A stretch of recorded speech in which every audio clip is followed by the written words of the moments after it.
نو ورپسې زه به کله چې پوهېږي پې کنه قرآن پسې به کله مزل کوي چې پې پوهېږي تا سره نقشه در سره تا له چا په هغې نقشې کې مکمله لاره ښودلې وي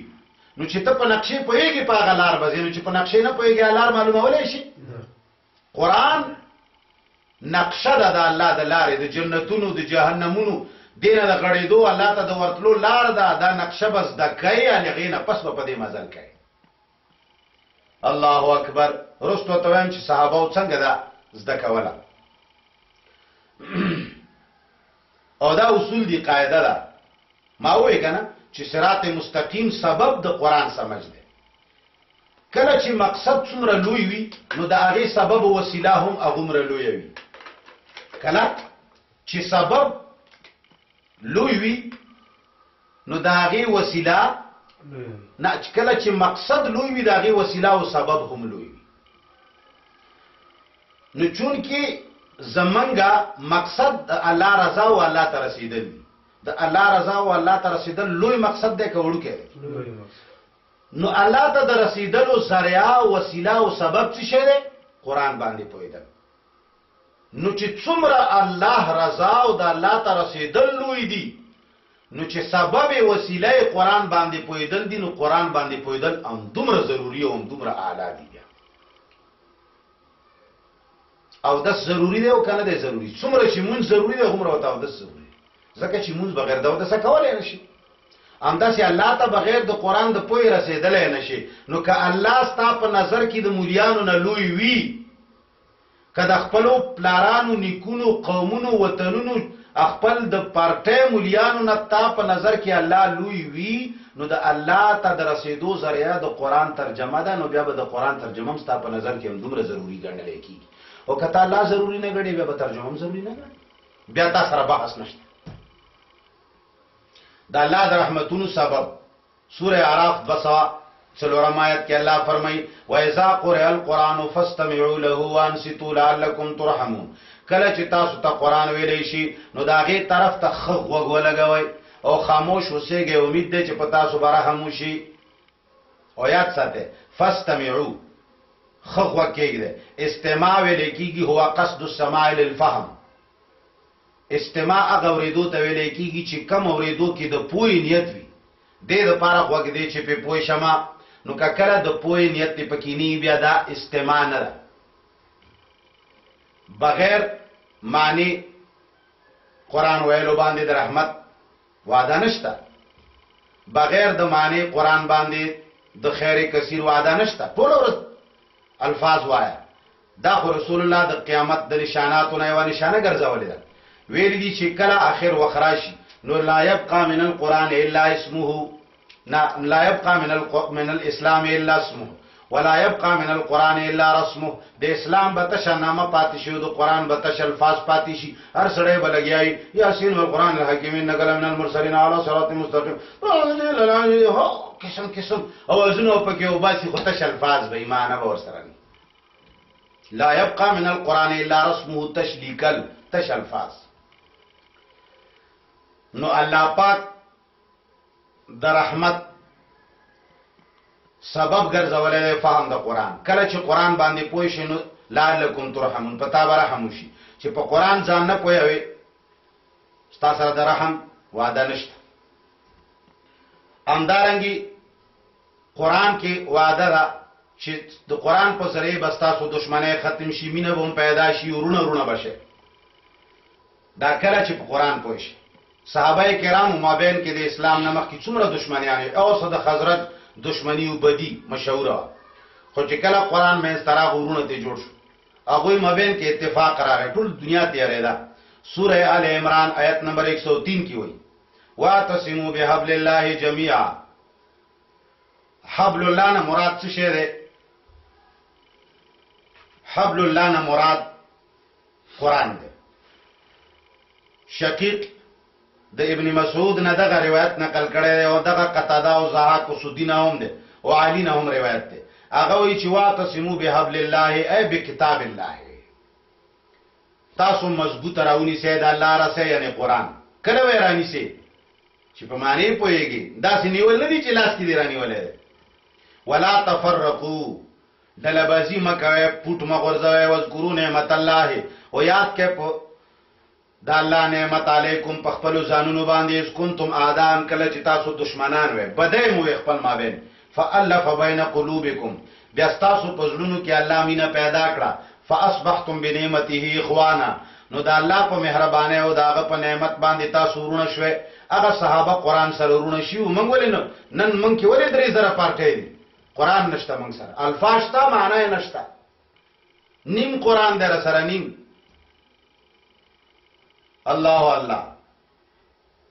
اندارنگی برکات و سبب هم قرآن دے سورہ مائدہ شپکش پیتم نمبر آیت کی اللہ فرمائی یعنی دا برکات و سبب او د دشمنیانو د ختمولو سبب د رحمتونو سبب د صراط مستقیم ذریعہ دا څه شی د قرآن پویا الفاظ د قرآن نه معنی د قرآن ولو انهم اقاموا التوراة والانجيل وما انزل اليهم من ربهم لاكلوا من فوقهم ومن تحت ارجلهم سورہ مائدہ شپکش پیتم نمبر الله فرمایي کچره دغه خلقو تورات او انجیل او هغه کتاب چې دوی ته نازل شوی دی نه قرآن دوی پاغه باندې عمل وکړه اقامو قائم یې کو سمانا عمل په باندې وکړه لا کلو من فوقهم وتحت ارجلهم ومن تحت ارجلهم نو دا خلق به د برانه او د خکتنه خوراکونه کوي نه رزق برانونه وي ور باندې کله چې قرآن ترجمه وکړي لا اقامو لو اقامو اقامت د قرآن یعنی عمل پیو کی عمل بغیر د پوی نه کیږي نه او بل د قیامت پر ورځ الله پاک د تلاوت تپوس نه کوي چې تا څومره ختمونه کړی دا یاد وساته قرآن په دې گواهی چې پر ورځ د قیامت الله دا تپوس نه کوي چې تا څومره تلاوت کړې ورځ کې 84 پاره کوي سوره زخرف څلور ختم آیت کې الله فرمایي و انه لذکر لک ولقومک وسوف تسالون یقینا دا قرآن ستاد پاره پیغمبره او استاد امت د پاره نصیحت ته وان قریب بتا سونه د دې نصیحت پختنه کی نصیحت څه شي ته وایي چې سړی په نه پويږي نصیحت وی چې سړی په نه پويږي خو نصیحت نه نه الله فرمای و انه لذکر لک تا تم نصیحت ته پیغمبر استا امت تم نصیحت وسوف تسالون تاسو نه بده نصیحت تعالی ته وی چې په پويږي یعنی قرآن باندې چې معنی در سره وسوف تسالون ډیر ضرب تاسو نه د دې قرآن د دې نصیحت پختنه وشي چې په دې نصیحت کې څومره عمل کړو نشي په پوهیږي عمل به پیوکي علامه ابن کثیر څلورم جلد تفسیر ابن کثیر صفحه نمبر 199 کې لیکي وسوف تسالون عن هذا القران كيف تعملون به والاستجابه له و ډیر زر د چې تاسو نه د دې قرآن او د دې قبل اولو په باره کې تاسو کېږي كيف تعملون به چې تاسو څنګه عمل کړو په قرآن نو عمل تړلې پوئی سره علم سره تفسیر قاسمی 14 جلد صفحه نمبر 343 کی امام قاسمی رحمه الله فرمای وسوف تسالون عما عملتم فيه اور ډیر ضرب تاسو نه تاسو کی وشي چې څنګه عمل وکړو په قرآن او دا دې آیت کې دې آیتونو کې دا خبره چې قرآن د معنی او په دې باندې د عمل تاسو به د قیامت پورس کی دې لپاره وګوره تفسیر بیضاوی صفحه جلد 2 صفحه نمبر 492 تفسیر کشاف جلد 3 صفحه نمبر 490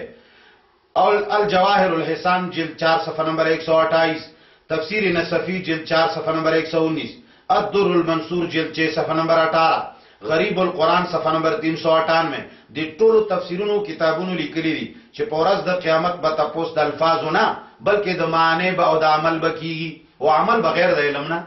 نکي امام بخاری رحمه الله باب تړلې باب العلم قبل القول والعمل کم یو ټکه چې په خله باندې ادا کوي او کم عمل چې کوي نو عمل نمخ کې باب داغه علم حاصلای لا اله الا الله ذکر رمکا چې ترڅو پورې د لا اله الا الله علم نه ذکر کوي هیڅ فائدہ نشته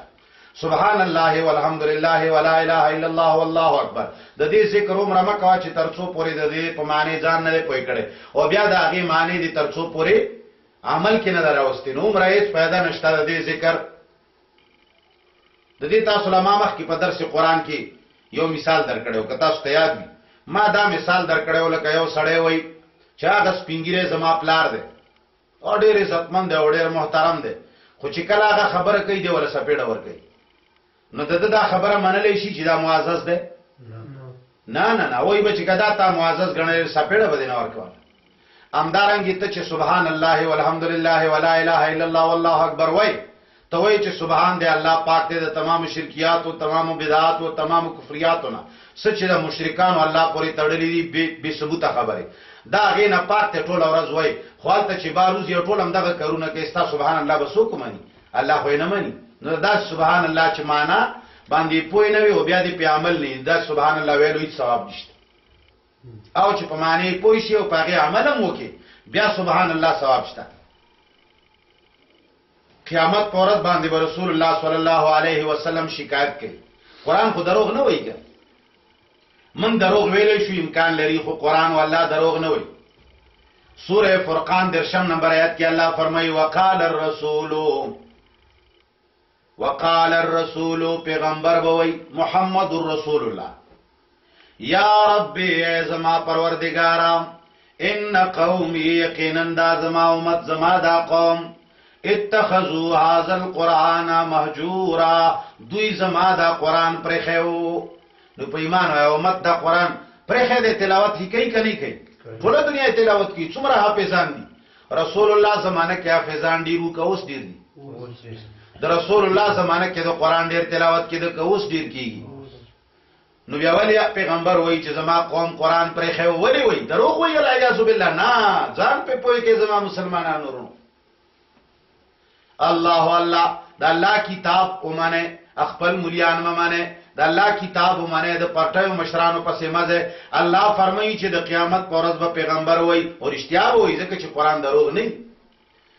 اے زما ربا زما قوم قران ورزول او پرخه او مهجور کړو معلومیږي چې عمل او علم چې نیوی دي ته پر خودل وای نو کچری عمل او علم ته مراد نشي نو بیا خو اوس وخت نه د سره چاپره خنه دی ټول عمر د دې تلاوت خو کی مفسر ابن کثیر د دې آیت دلان دی تفسیر ابن کثیر جلد 3 صفحه نمبر 317 او بل چاپا دا جلد 4 صفحه نمبر 595 کله کله چاپا کی فرق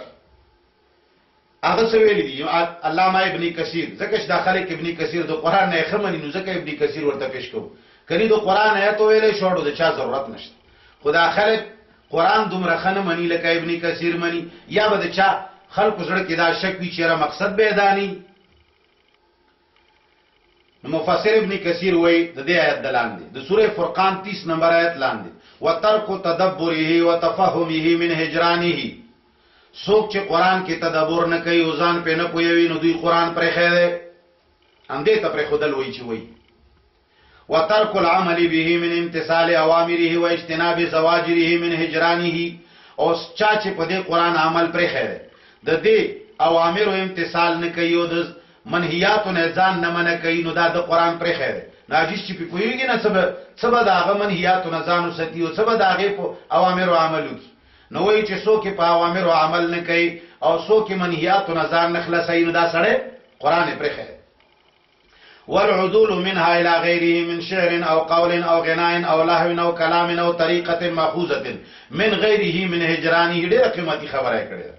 وایي چې کچره دا قران نه خلق واوختل شعرونو طرف ته شعرونه پڑھاول یا د نور چا اقوال د بزرګانو اقوال پڑھاول یا غانه اورېدې یا الہیات اورېدل یا د بل چا کلام پڑھاول یا بل طریقه چې هغه د بل چا نه الله نه سوا چې د بل چا نه راغستی شي هرې طریقې او هر کتاب طرف ته چې واوختو من هجرانه نو د قران پرې او الله با د قیامت پر د رسول الله په شکایت هم دغه خلک رانی شي چې نورو کتابونو ته توجه او قران ته به توجه نن سبا علماء وګوره علماء قرآن پر خیر فقه بویل ولی به ټول عمر صرف نحو بل ولی ټول عمر منطق فلسفه ریاضی نور خلا پرېږ دا کم یو شی دی بلکې دا احکام ولا چې کم آیاتونه دي په فقه کې راغلي دي دا مانی خو یو سل 14 سورتونه دي پاره کې شپږ اتیا سورتونه صرف په عقیده دي مولیان دې خبره ته توجه نه کوي نه د قرآن ترجمه شته او نه د قرآن تدبر شته نه بس نور کتابونه یره دي خلاصه په شروع کومیا وای قدری وای مال ته وی چې مونیا او قدری او خلاصي فضائل اعمال او بخاری او مسلم او ترمذی سره زمونږ دښمنی نه ده خو چې د بخاری او د مسلم او د فضائل اعمال په بدله کې رانه قران واغسته شو دې خبره سره مو دښمنی ده د قران ولید نه راغسته شو اول قران برکه لاندې ټول په وایا خود د سورې لاندې وای نو امام ابن کثیر وایي چې که څوک بل یو کتاب لولي یا شعر لولي یا د هر چا طریقه او د هر چا قول چې لولي نو د قرآن پرېښی دی. قرآن ولې نه لولي؟ قرآن په معنا ولې ځان نه پوهوي؟ نو په دې تفسیر کې دا ټول امت چهره چې سړی وګوري نو ټول امت تقریبا قرآن پرېښی دی. چې دې تفسیر لا وګورئ د پیغمبر علیه الصلاۃ والسلام شکایت به دروغ نه. ټولې دنیا علما او نور فنون له ترجیح ورکړي. مدرسو کې عرفن د پاره کلاس او کال شته، د صرف د پاره 2 کاله، صرف نحوی د پاره 2 کاله، د منطق د پاره 2، د معانی د پاره 2، د قرآن د پاره نشته، د حدیثو د پاره 2 کاله، د قرآن د پاره د دوره پکې نشته، کلاس پکې نشته، شیخ پکې نشته. اللہ اللہ. وہ معزز تھے زمانوں میں حامل قرآن ہو کر، وہ معزز تھے زمانوں میں حامل قرآن ہو کر، ہم ذلیل خوار ہوئے تارک قرآن ہو کر. آغا صحابہ کرام، آغا اسلاف، آغا لوی لوی خلق، آغا وچتو درجو والا خلق اولی معززو صرف اور صرف په دی وجہ چې قرآن راغسته او معنی باندې ځان پوی کړو او عملی په کولو. منګ ولی ذلیلیو، امریکا په منګ ولی غرم بیگی، برطانیا په منګ ولی حکومت کوي، ټولی دنیا نه ولی یریګو، هر ځای کې بمباره ولی په منګ کیږي، هر ځای کې زمنګا خزه خويندې مېندې جلون لا عافیه صدیقی پردی ملک زناگانی ولی ور سره کیږي. صرف ذلیل منګ ولیو ځکه چې تارک قرآن هو کر. منګا امت ته منځونو نه وایو، رجوع نه وایو، زکاتونو نه، منګلا چندې راکوا ګټه، قرآن ضرورت نشته، مونږ مليان شته یو کنه، مونږ تاسو لپاره قرآن لولو ځکه ذلیل یو. او دا کار چا کړی دی؟ دا قرآن چا پرېښی دی امت باندې؟ دا امیان د قرآن نه چا لرې کړي دي؟ دا امیانو ته دا د دروغ ارزوګانې چا ورکړي؟ دا هیڅ چا نه. دل کے پھول جل اٹھے سینے کے داغ سے، دل کے پھول جل اٹھے سینے کے داغ سے، اس گھر کو آگ لگ گئی گھر کے چراغ سے. زمن خپلو ملیانو د لاسه دا درو خور شوي دي. زمن ملیان دغه خبرو سرپرستی کوي چې بس جی مونږ رجا دا غټ کار دی، بس تلاوت ثواب ملاویږي جی. الله الله. کم یو عالم دا وایي چې د قرآن ترجمه فرض دی، وګوره قرآن تلاوت نه مني. الله الله. یهود و نصاراو بشمار سازشونو کې شکار طبقه، د یهودو نصاراو په سازشونو کې شکار طبقه د ډیرو غلط فهمیو شکار. د دوی خیال دی چې قرآن کې خو مړه د تلاوت صيغې هم راغلي دي سړیا، نو ته څنګه وایي چې تلاوت کې ثواب نشته؟ لکه ما ته مخکې ومي سوره بقره 121 نمبر آیت مخکې تیر شي، یتلونه حق تلاوتی. سوره فاطر 29 آیت کې الله فرمایي یتلونه کتاب الله. نو بیا دا میان دا آیتونه پیش کوي، نه دا مولیان. وګور دی وایي چې د تلاوت ثواب نشته. وګور سوره بقره کې الله وایي یتلونه حق تلاوته. وګور سوره فاطر کې الله وایي یتلونه کتاب الله. یعنی دې د پاره دا آیتونه پیش کوي چې د عوام زمونږ چونګل نه آزاد نشي، بیا خو چندې نه راکوي چې قرآن نه عوام خبر شي، بیا تعالی سلام مولوی صاحب وایي، بیا خو تعالی محتاج نه دی. او چې هغه قرآن ولولي بیا خو ستا پته ورته لګي چې ستا په مدرسه کې دارالحدیث شریف شته، دارالقرآن شریف پکې ولې نشته، شیخ الحدیث صاحب شته، شیخ القرآن صاحب پکې ولې نشته. 2 کاله په حدیث او 2 کاله په صرف نحوه لګي، په قرآن ولې 3 کاله نه لګي؟ ستا مدرسې نه چې کم سړی فارغېږي هغه الریډي د قرآن دشمني، بس هغه د پلار او د نیکه او د مشرانو چې کم یو څو خبرې دي بس په هغې پابند. دیوبند نه فارغېږي، دیوبندی وي تر قیامته، نور ټولې دنیا ته باطل وي. که بریل نه فارغېږي ټول عمره بس بریلی وي، نور ټولې دنیا ته باطل وي. همدارنګې بل مکتب فکر نه ولې مسلمان د یو کېږي، ولې نه هرې مدرسې نه چې فارغ شي نیغ مسلمان ولې نه جوړېږي؟ چې دیوبندی بریلی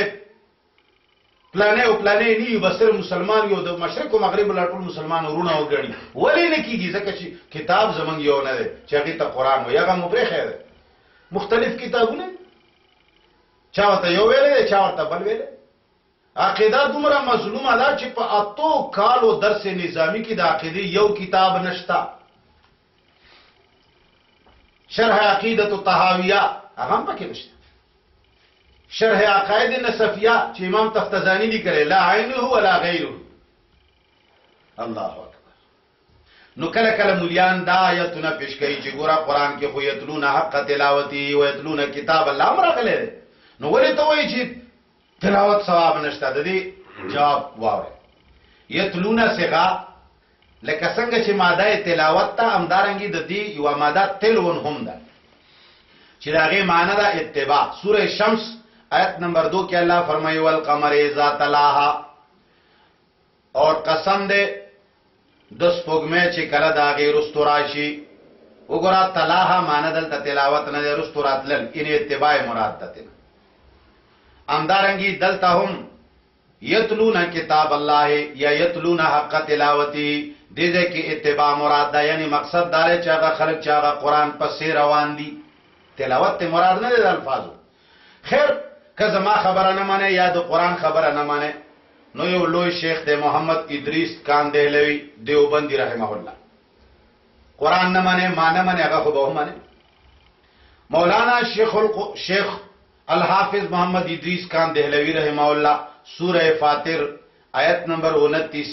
یعنی یتلون کتاب الله پلان دی لیکي دا د تفسیر نوم ده معارف القرآن د شیخ ادریس یو معارف القرآن د شیخ مفتی شفیع رحمه الله ده یو معارف القرآن د شیخ ادریس ته نو هغه شیخ ادریس په خپل معارف القرآن شپږم جلد صفحه نمبر 415 کې د سوره فاطر 29 نمبر آیت د تحت لیکي الفاظ دای اللہ کی کتاب کی تلاوت کرتے ہیں اور اس کے موافق عمل بھی کرتے ہیں اور اس کے احکام کے پیچھے پیچھے چلتے ہیں نو عمل اور پیچھے پیچھے چلنا بکلے چکلا پوئی مخی سے لکھی اشارہ اس طرف ہے ادریس کان دہلوی دیوبندی لکھی اشارہ اس طرف ہے کہ یتلونا کا مادہ تلاوت بھی ہے جس کے معنی قرات کے آتے ہیں اور تلون بھی ہے جس کے معنی اتباع اور پیروی اور پیچھے پیچھے چلنے کے ہیں اور آیت میں جو لفظ یتلون آیا ہے وہ دونوں معنی کو شامل ہے یعنی دا الفاظ و تلاوتم ضروری دے معنی مؤثر فرض دا اس لیے کہ محض تلاوت اور محض قرات بدون عمل اور اتباع کے چندان مفید نہیں زی آواز نویم چھ پتہ شو الفاظ و ثواب نمی رویگی ادریس کان دہلوی موئی چھ محض تلاوت و محض قرات بغیر د عمل او د اتباع نه هیڅ فائدہ نه ورکوي چې دا ونه وي چې مفتی صاحب یوازې وای نه ډېر خلک وای رستم باور ډېر خلک وای ډېر خلک مولانا شیخ غلام الله خان چې ټوله زندگی په قران لګولې ده بدنام شوی په قران باندې و الله اکبر او مړی تشیاګانو علال کړو دا ځای پیپری کړو بیا اپریشن کامیاب مولانا عبداللہ درخواستی صاحب نے پوزا کٹ کړی او شیخ غلام الله خان صاحب مړی تشلولې په بلیډ باندې هغه خلکو چې هغه په ځان قران ساتلو نن هغه مولیان دي چې هغه په قران ځانونه ساتي په مدرسو په دین ځان ساتي ځان په دین نه ساتي ځان باندې دین نه ساتي ځان په دین ساتي د دین په نامه چندې ټولې هغه شیخ القرآن مولانا غلام الله خان جواهر القرآن جلد 3 صفحہ نمبر 974 حاشیہ نمبر 29 کی لکھی مفردات القرآن صفحہ 75 کتاب التا حوالہ محکمات رکڑی دا آغا دام لکلے یعنی اتباع له بالعلم والعمل خون شیخ القرآن سے چشے لکھی آغا لکھی تلاوت سے مراد کما حقہو تلاوت یعنی اس کے احکام کی پیروی کرنا ہے تلاوت نہ مراد دا قرآن دا احکام پیروی دا اور دا قرآن دا احکام پیروی بکلا کئی چپے پوئے گی بہرحال بل جواب ایمان تکڑے مفردات القرآن کتاب التا کی اتباع له بالعلم والعمل چی تلاوت ویلے کی گی د قرآن اتباع پا علم و عمل سره چی علم د قرآن در سرنی پتشو الفاظ و ثواب نشتا زکر چی فرض نگرنی فرض دی پریخیده نو فرض پا پریخودو ثواب نمی لاوی یو بل وضاحتم ذهن کې ساته مختلفو آیاتونو او روایتونو کې کله دا بیان نشر شي مولیانو ته بیان شي نو مولیان ډیر ناشنا بکیړي دا خود شیطان په وګناستي کنه ضیاء القرآن ضیاء النور کې شیخ القرآن علامه محمد طاهر رحمه الله هغه څه روایت نقل کړي وایي چې آخر وخت کې و شیطان جمعتونو تراشي خلکو له بدین پړاوي نو شیطان جمعتونو ترتل سمانه یعنی مولیان به د شیطان کار شروع کی خلک به د قرآن نه متنفر کوي نو کله چې دا بیان نشر شي بیا به دته وي وګور پلاني حدیث کې راغلي دي خیرکم من تعلم القرآن وعلمه څوک چې قرآن لولي او بلته خیدا ټولو نه غوړه سړی دی ان الله يرفع بهذا الكتاب دا روایتونه بدله پیش کوي فلاني حدیث کې راغلي دي چې چا قرآن زده کو دومره ثواب دی نو یاد وساته د دې جواب واره مخکنه کم روایت او کم آیت چې څوک پیش کوي او پاږي کې د قرآن فضیلت راغلي چې قرآن دومره ثواب دی د قرآن دومره ثواب دی په قرآن دومره ثواب ملويږي نو هغه دې کې به مراد یوازې الفاظ معنی به سره مراد وګوره حسامی زمنګ د اصول فقه مستند کتاب دی حسامی مع النامی شپږمه صفحه کې غالي کی القرآن هو النظم والمعنى جميعا قرآن چې دی دا د الفاظ او د معنی او دواړو نه نوم دی یوازې الفاظ ته قرآن نه وایي تش الفاظ قرآن لري چې معنی ورسره نه ولا انه اسم للمعنى فقط مخکې لیکي لا انه اسم للنظم فقط ولا انه اسم للمعنى فقط قرآن یوازې الفاظ ته نه وایي او قرآن یوازې معنی ته هم نه وایي یو سړی د منځ کې ولاړ دی الله اکبر وایي ټول ثنا صفات الله لره دی چاغه پالون کې د ټول عالم دی رحمان و رحیم دی مالک د ورځې د قیامت ته تا خاص تا عبادت کوم او خاص تا نه مدد غواړم دا ترجمه منځ کې ولمنځ کی معلومیږي چې تشو الفاظ سره کار نه تشو مانو سره کار امدارنګ یو سړی تش الفاظ وې معنا ور سره نشته دام دغه څه هیڅ فائدہ ورته نه حسي نو قرآن ویل کېږي الفاظ او معنی دواړه کله چې په خله باندې الفاظ وای او کمپیوټر کې د معنی ور سره تیریږي ان الله لا يقبل دعاء قلب الله غافل رسول الله صلی الله علیه وسلم فرمای چې الله د غافل زړه چې له لعب کې مبتلا ای دغه دعا الله نه قبلې څه مطلب یعنی په خله الفاظ وای او معنی ته سوچ خدای ما وبخي مو پلار مې وسدان حقداران مې وبخ دا دعا الله نه قبلې ځکه چې تاسو سوچ کړو دا خبره شته نه چې مو پلار مې وبخي د بخښل چې شه دی او جنت چې شه جهنم همداسې بس نو حسامی مان نامی لیکي چې قرآن کم ځای کې چې قرآن ټکي ذکر شي یا حدیث کې قرآن لفظ راشي یا قرآن کې راشي ناغې نه به مراد الفاظ او معنا دواړه امدارنګي نور الانوار زمنګ د اصول فقه هم کتاب دی نور الانوار نهمه صفحه کې مولا جیون لیکي وهو القرآن اسم للنظم والمعنى جميعا قرآن چې د الفاظ او معنی دواړو نه مرکب دی ک الفاظ وی معنی نه وي نو هم قرآن نه دی او کچره معنی وی او الفاظ نه وي نو هم قرآن نه دی قرآن به ویل کېږي دواړو ته اسمان نه یوازې الفاظ نه دي نازل شي الفاظ هم نازل شوي دي معنی هم نازل شوي ده د الله کلام یوازې الفاظ نه دي کلام د الله چې د الفاظ هم ده معنی هم ده امدارنګي مولانا محمد امیم الاحسان قواعد الفقه صفحه نمبر 426 کې امدغه خبر علی کلی دا چې القرآن اسم للنظم والمعنى جميعا قرآن چې د معنی او الفاظ دواړو ته وایي دې تعریفاتونه اصل کې زمونږ مقصد عوامو ته دا سمجاول چې قرآن ذکر په کوم احادیثو کې راغلي نو هغه نه یوازې الفاظ د قرآن مراد نه دي د جنت د حاصلولو لپاره او جهنم نه د ځان بچ کولو لپاره قرآن باندې د عمل کول ضروری دي او عمل بغیر د معنی نه کیږي ممکن نه دي نو بغیر د الفاظونه معنی ممکن نه ده نو دا نتیجه وته چې الفاظ هم فرض دي او معنی هم فرض ده څوک چې یو فرض پری دي بل فرض کوي نو دله ثواب نه ځکه چې د فرض پر خیره ګناګار ده فرض دی پوره کی امدارنګي نتیجه باندې خو پوه شو ان شاء الله الله دې کی چې پوه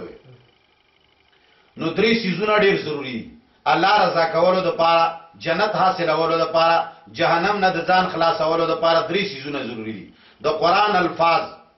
او د قران معنا او په قران عمل. دا درې سيزونه چې جمع نشي هیڅ هم نشي کولای. نه الله راضي کولای شي، نه جنت تطلل شي، نه جهنم نه ځان بچ کولای شي. درې سيزونه چې کله زه تکي چې بکله جوړي، چې هغه کې پتی، چینی، شوده، پای او وبو، دا ټول واړه سيزونه پکې. نو کچري دي کې یو شی یا دوه شی یا درې سيزونه نیوي، نو هغه په هغه چې نه دی خو بل شي. نامدارنګي قران د دې خبرې نه عبارت ته چې اول به د قران الفاظ د کوي، ورپسې به معنی د کوي، ورپسې به عمل کوي.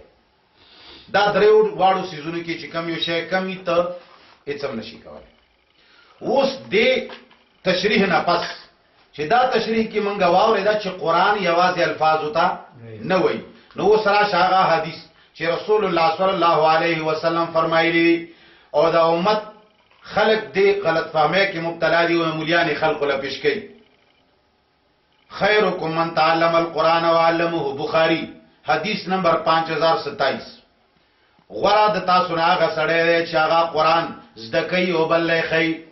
دوی وی چې لکه دینه دغه مونږه حافظان مراد وي کنه. وګوره الف لام در الله انزل زلای زرزین ذنا الذين وی دا قرآن وګور. نه یوازې دا نه. بهترین سړی هغه چې قرآن زده کوي او بل یې خي. قرآن زده کول چې شی دی الفاظ هم زده کوي، معنی هم زده کوي. بل بیا قرآن هم خیب، الفاظ معنی هم خی. نو دې ځکه قرآن راغلی دی. قرآن نه نظم او معنی ان الفاظ او معنی دواړه مراد دي. مخکې تشریح تیر شو، د کتابونو حواله هم تیر شو.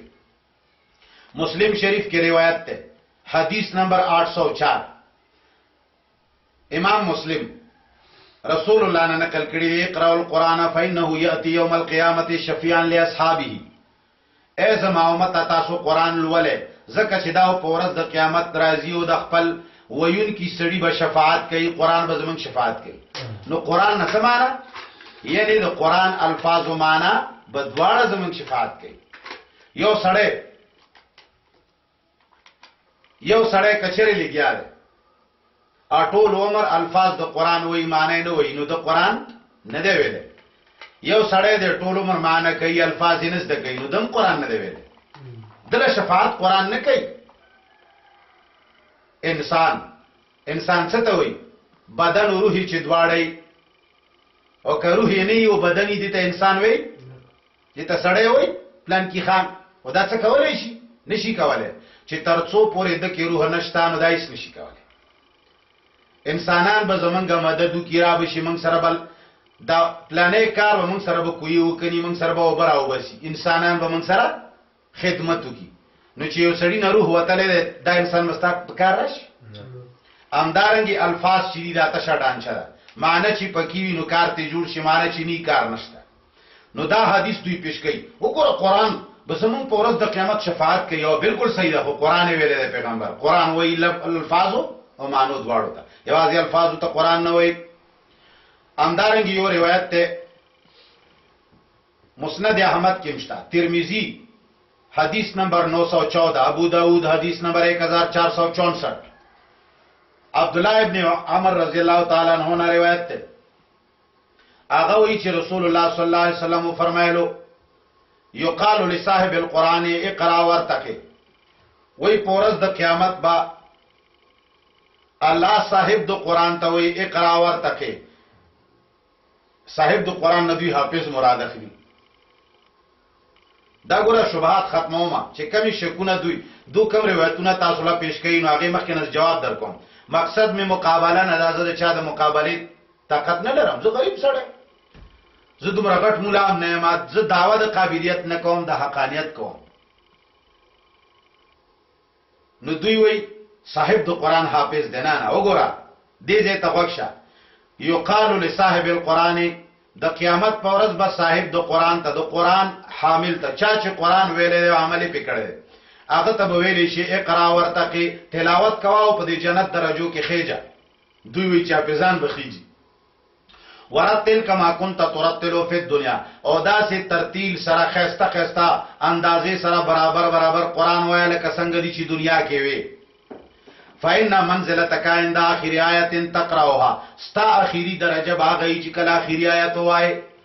یعنی شپږ زره شپږ سوه شپږ پته درجه به د خلکو نه بار حافظ ناستی پړکېږي به دوی وایي دغه روایت پیش کوي راشه دا روایت لغونې د محدثینو په رڼا کې یو خودي مخکې چې ما کم د حسامی او د نور الانوار او قواعد الفقه حواله پیش کړي چې قران ویل کېږي الفاظ او معنی دواړو لایواز الفاظ ته قران نه وایي نو حافظ سره چې علم په قران نیوي کړي او عمل په نی کړي هغه صاحب د قران د سره دینه اقوامی دی عاجز دا حدیث یا دا شانت نور ګڼشمر روایتونه دي چې پاره کې د قران فضیلت راغلي یا چې کمی لوی لوی درجه او مرتبه پکې د قران متعلق فضایل ذکر دي دا تمام فضایل چې د الفاظ باندې आवाज نه دي دا په الفاظ او په معنی دواړو باندې وګوره زمونږ د احناف لوی محدث مولا علی القاری رحمه الله مرقات المفاتيح چې د مشکات شرح سلورم جلد 615 صفحه کې غالي کی فإن التحقيق كما يستفاد من حديث أن من عمل بالقرآن فكأنه يقرأه دائما وإن لم يقرأه ومن لم يعمل بالقرآن فكأنه لم يقرأه وإن قرأ دائما وقد قال تعالى كتاب أنزلناه إليك مبارك ليدبروا آياته وليتذكر أولو الألباب فمجرد التلاوة والحفظ لا يعتبر اعتبارا يترتب عليه المراتب العالية في الجنة العالية خبر اخلاص مولا علی قاری رحمه الله وی چې تحقیق داده لکه څنګه چې د حدیث نه معلومیږي ان من عمل بالقران سوک چې په قران عمل کوي سوک چې په قران عمل کوي نو عمل بغیر د علم کې دی شي سوک چې په قران عمل کوي فكأنه يقرأه دائما نو چې سوک په قران عمل کوي لکه چې د همیشه قران لولي لار کې رواني په قران عمل کوي پردو زنانه وته نه ګوري سړی سره ناشته غپ لګای په قران عمل کوي غیبت نه کوي پوهیږي په قبرونو باندې رواني ټول دنیا پراته د مالګي خوري او جندوله سلامونه کوي ته قران باندې عمل کوي او جندو ته سلام نه کوي صرف پیغمبر چې کوم سلام خودله د قبر ته باندې عملو کو سیده تیر شي نو دا ګویا کې تک قران تلاوت نه کوي دا تلاوت عمل په کوي لګیای کوي نو مولا علی قاری وی ان من عمل بالقران فكأنه يقرأه دائما وان لم يقرأه وای چې څوک په قران عمل کوي لکه چې د همیشه قران لولي اگر کنه لولي اگر که تلاوت دا سړی نه کوي خو چې عمل پې کوي نو ګویا کې همیشه لولي خبره پوهیږي کنه په پوهیږي امدارنګي ومن لم يعمل بالقران فكأنه لم يقرأه وان قرأ دائما وای کم سړی چې په قران عمل نه کوي نو دا سړی دا سیده لکه دا سړی قران نه لولي اگر که همیشه لولي کم سړی چې په قران عمل کوي نو کده تلاوت نه کوي گویا کې همیشه تلاوت کوي ځکه چې د عمل په کې لار کې روان دي هم دا تلاوت ته کوي وای چې کم سړی په قران عمل نه کوي نو گویا کې دا سړی دا سیده لکه تلاوت نه کوي اگر کده همیشه تلاوت کوي الفاظ همیشه وي خو چې عمل په نه کوي نو د الله په نس باندې دا وایونکې د قران نه دی خبره باندې پوه شئ به دلیل کې دغه آیات پیش کړی کتاب انزلناه الیک مبارک لیدبروا آیاته ولیتذکر اولو الالباب فرمایي چې قران مبارک کتاب دې چې نازل کړی دی مونږ ته مقصد د کتاب دار چې دې په معنی باندې تدبر وکړي او دین عقل والا خلق نصیحت واخلي دا آیت دلیل نیولې ده چې بغیر د عمل نه بغیر د معنی نه تلاوت کایم نه کوي بیا مخکې وایي فمجرد التلاوت والحفظ نفس تلاوت د الفاظ او یادول د قران لا یعتبر اعتبارا وی دای چې اعتبار نه لري هیڅ معنی نه لري یوازې زنوې مولا علی قاری وی وګړه فمجرد التلاوت والحفظ نو صرف د الفاظ او تلاوت او صرف د الفاظ او حفظ کول حافظان صاحبان لا یعتبر اعتبارا وی هیڅ فائدہ هیڅ ثواب پنهشتا یترتب علیه المراتب العالیه فی الجنه العالیه وی دا کی درې نشي چې پته شو الفاظ دومره لوی لوی درجه ملاوي شي دا وینا ممکن ده مولا علی قاری مرقات المفاتيح د مشکات شرح جلد 4 صفحه نمبر 645 دا حناف لوی مولا یو روایت واره رسول الله صلی الله علیه وسلم فرمایي د مسلم شریف روایت ده حدیث نمبر 817 پیغمبر علیہ السلام فرمایي ان الله يرفع بهذا الكتاب اقواما ويضع به آخرين. یقینا الله اوچتای په دې کتاب باندې ډېر خلک اوچتي ويضع به آخرين، او د دې قران په وجه باندې ډېر قومونه الله کته را غورځول، ذلیل کړل، برباد کړل. او دا منګه ظاهرا ګورو چې د قران په ذریعہ باندې لوی مرتبه ته څوک رسیدلیو چې چا په عمل کړو. صحابه هغه یوازې الفاظ نو یاد کړي، هغه معنی مر سره یاد کړي او نو څه کوي چې ته مرتبه ته رسیدلی. ورنه موجوده دور کې مونږ ګورو چې حال دار چې د صحابهو نه ډېر حافظان دلته موجود دي، ډېر قران ویلي شي. تلاوت د صحابهو د زمانې نه زیات کیږي. مخکې به زه حواله پیش کوم چې د صحابهو زمانہ کې څنګه تلاوت کیده، زمونږ زمانہ کې څنګه کیږي، دا به پیش کوم. ځکه وایم چې کچره وکتلې شي نو تلاوت خو اوس ډیر کیږي. خلک ذلیل ولې د صحابهو په دور کې تلاوت د الفاظو نه کېدو دومره ډېر. خلک معزز ولي ځکه هغه مانس د کول عمل په کول هغه معزز वो मुअज़्ज़ज़ थे ज़मानों में हामिल कुरान होकर. इन अल्लाह यरफ़उ बिहाज़ल किताब अक़वामन उचतउल खल्क़ अल्लाह उचत कर वयज़उ आखरीन. हम ज़लील ख्वार हुए तारे के कुरान होकर. मंग तिलावत को माने बांदिजान पे मंग ज़लील. पैगंबर इस्लाम बल हदीस मुबारक थे मुस्लिम शरीफ की हदीस नंबर 223 आगा वल कुरान हुज्जतुन लका व अलैका. दा कुरान या तासर दलील दे या ता खिलाफ दलील दे. کله چې ته قران په معنی او په الفاظو دواړو ځان پوي کې او عمل په وکړي نو سره دلیل دی تعالی کار درکې او چتای دی. او کچې قران ټول رسول ولې او عمل په نه کوي ځکه په معنی نه پوي نو علیک دتا خلاف حجت ته قیامت پر الله درته وي چې الفاظ دې د توتی په شان رټکړي او په عمل دې په نه کول او فلانی دې کې دې فلانه کار د قران خلاف کړي ته وته چې جما ته پته نه وځه په نه پېدو او ته چې دنیا ته مې لګلې دې پر او چې الفاظ یاد کړ. دا بے غبار خبره ده چې کم خلک چې د قران نه واقفیت چا حاصل کړي دی او بیا عمل پې کړي دی نو هغه خلکو سره قران یو روشن دلیل دی، راهبر دی، هغه لار په سیده کوي. او کم خلک چې د قران نه غافل دي نو هغه باندې به اتمام حجت جوړ شي، دا هغه خلاف به قران گواہی کوي قیامت پر چې دوی خلکو غرزول هم شاته. خط تلاوت الفاظ زماویل معنی باندې ځان نه پویولو کارونه به د نورو خلکو په اشارو کول، معنی د مسالې تاسو نه کولو، د نورو کتابونو د ناولو د اخبارونو نه مسالو تاسو کولو، مولیانو نه کولو، خو معنی تاسو نه کولو چې ما کی څه لیکلي. مصنف بلکې د عربو یو عالم دی عبدالرزاق بن عبد المحسن البدر، هغه یو کتاب لیکلی فقه الادعیه والاذکار، صفحه نمبر 79 یعنی یو کم اتیایمه صفحه کې هغه فرمایي فالقرآن حجة لمن عمل به وتأدب بآدابه وأما من ضيع حدوده وأهمل حقوقه وفرط في واجباته فإن القرآن يكون حجة عليه يوم القيامة. خبر اخلاص کړه هغه وی چې قرآن دلیل دی د هر چا د پاره چې عمل پیو کی او د قرآن آداب باندې خپل آداب هغه زده کی هغه باندې عمل کوي نو دا سړی چې دی قرآن نڅګوري پاغه عمل کوي داغه په آداب ځان خسته کوي نو د سړي د پاره قرآن دلیل دی، رڼا ده، راهبر ده. واما من ضيع حدوده واهمل حقوقه وفرط في واجباته، ويسوق چې د دې قرآن حدود ضایع کی او د دې حقوق هم داسې پرېږدي او د دې په واجباتو کې کمی راولي یعنی په معنی پوهیږي نه عمل خو په ځکه نشي کولی نو هر شي کې به نقصان راشي. فإن القرآن يكون حجة عليه يوم القيامة، نو دا قرآن به داغه خلاف گواہی پر ورځ د قیامت کې چې دا لوی بی دینه و. زې په سینه کې پروت ما خو شرکیات کول، زې په سینه کې پروت ما خو د خلکو جانډو پسې منډه والے، زې په سینه کې پروت ما خو قبرونو لای سجدي لګولې، زې په سینه کې پروت ما خو شرکیه وسیله کوله، زې په سینه کې پروت ما زې خو نه قرآن خو نو پکې خو الفاظ وای بچي الله په ما عمل نه کړي دا لوی ګمراه دی. او دا د سپینې ورځ په شان ښکارا خبره ده چې دې امت قرآن شاله غورځولې ده په عقیده او په عمل کې مکمل شاته غورځولې. سوره بقره آیت نمبر 101 کې الله فرمایي الله اکبر، لکه څنګه چې رسول الله شکایت سوره فرقان متعلق ما مخکې تاسو ته وې داغه حواله تیر شوې ده.